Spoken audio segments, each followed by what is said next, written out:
I tried my best to kind of explain the entire situation and also give her a direct apology as well, but at this point I had signed the contract and I absolutely had to post it. There was no getting out of it. The digital media firestorm that is Tati Westbrook and James Charles has taken an interesting turn over the weekend as James and Tati are revealing even more info and possibly calling a truce. What's up guys, it's Sussan Mourad here, back on Clevver News, and I'm coming through with your weekly order of Monday tea.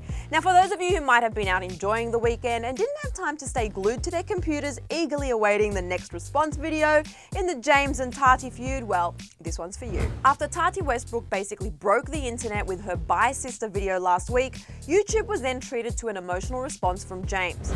Many fans still took Tati's side, while some actually felt for James, who had been dubbed cancelled.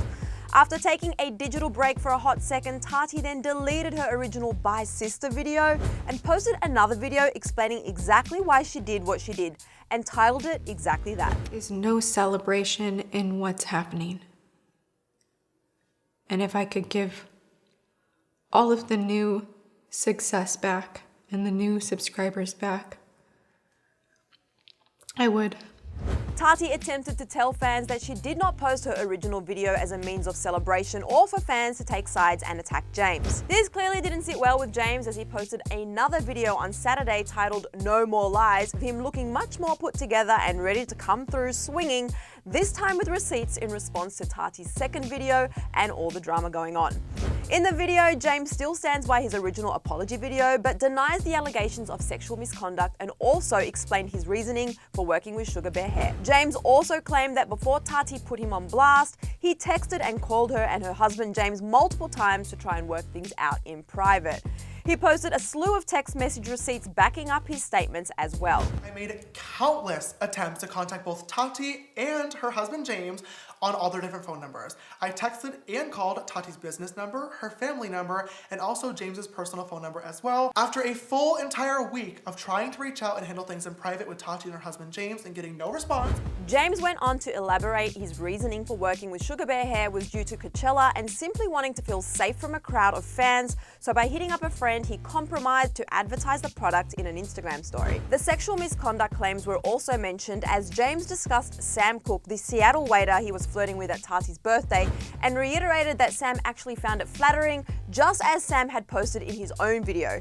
James also highlighted that the interactions between the two were consensual, as also mentioned by Sam. James then brought up the claims that singer Zara Larsson made against him, that James attempted to DM her boyfriend several times despite knowing he was straight. Although James admits to DMing him one time, he also revealed that he had no idea Zara was dating him at the time, and also brought up a pretty good point in question. I'd like to pose a question to you, the audience, and ask, why is it okay for Zara Larsson, a woman with a public platform, to tweet these photos of a shirtless man and say, who are you, where do you live, how old are you, why are you so fine, and how do you like your eggs cooked in the morning?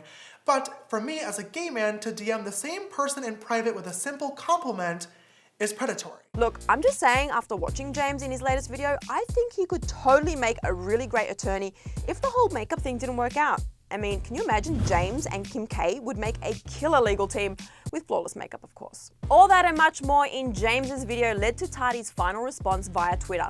After much back and forth, it seems as though Tati is done with responding to James and everyone else on that matter publicly.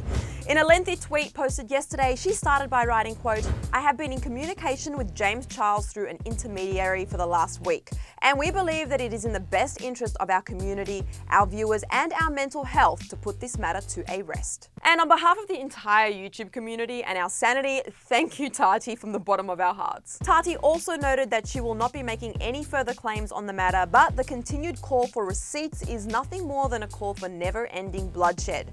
She ended her tweet by thanking her audience for their support and will be returning to regularly scheduled Makeup Magic content very soon. Now, I'm no expert, but I think this is Tati's way of calling truce, and I think we are all here for this because it's Monday morning and some of us still haven't finished our coffee. James also followed up with another tweet saying, quote, "Thank you, Jeffree Star and Tati, for your sentiments. I am on board to move on. Will not speak about this further, but do hope to speak in the future when we're all ready.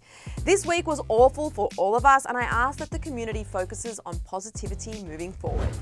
Okay, so some of you right now are probably saying, well, what about Jeffree Star? One cup at a time, people. We'll come back to Jeffree on our channel later today. But on a more serious note, I am really curious to know, what are your thoughts on James's latest video? Get to talking down here in the comment section below. You can also find me on my socials at Sussan_Mourad. After that, click right over here for a brand new video. And as always, guys, be sure to subscribe to our channel and click that bell so you never miss an update. Thanks for watching, and I'll catch you later.